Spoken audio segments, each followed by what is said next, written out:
A woman in Arizona facing potential deportation. She's speaking out to draw attention to people like her who have lived in our state for years, working in jobs with labor shortages. I'm investigator Ann Ryman looking into the clash between immigration policy and a growing senior health care crisis. A woman from Mexico now living in the Valley. She wants to be known only as Esther. She admits she overstayed her visa more than a decade ago. How did you get to the United States? Well, I just came here in 2012.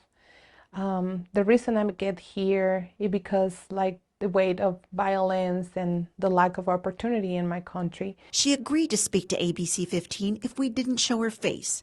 She's a longtime caregiver for a couple in their 90s. That's why I decided to stay here, because it was like a very nice country and very nice people. And I feel safe. I feel like I find my home. She is one of millions living in the U.S. illegally, trying to stay under the radar. But that's not easy to do. I feel like nowhere to go, because obviously we still need to work, we still need to go out, we need to go to the store and all that kind of stuff. It was while she was out one day that she says everything changed. What happened to you that you were detained? Yeah, for me, it was like a normal day. It was like I was in my way to work, and then this police stopped me. I was shaking, I was crying, because when he asked me for my name and my social security and he told me get out of the car, I was sure that he's gonna take me to ICE, and that's what happened. Esther says she spent time at this detention center in Eloy before being released on bond with an electronic ankle monitor. I just feel like they're watching me all the time. I don't feel like literally like free right now. She has a September hearing in immigration court. I don't know what is going to happen with me. Groups like the American Business Immigration Coalition are pushing for President Trump to provide a legal work program for people like Esther, who work in industries with labor shortages.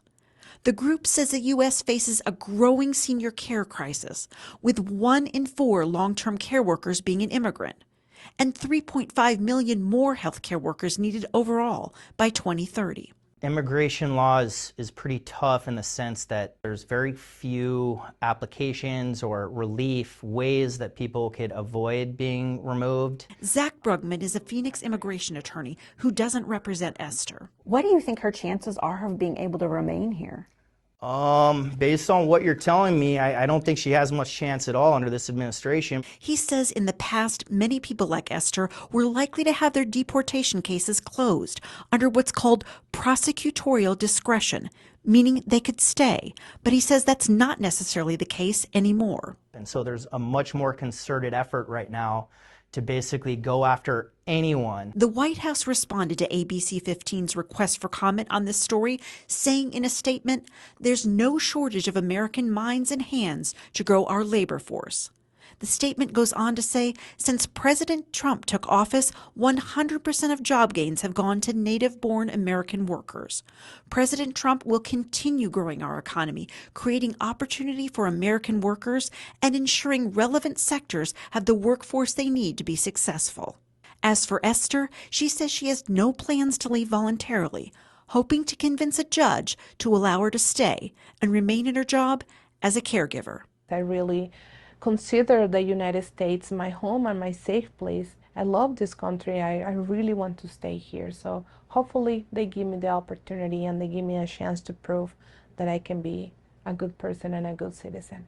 ABC 15 will be monitoring Esther's case, including that September immigration hearing. We'll continue to follow this story and report what happens.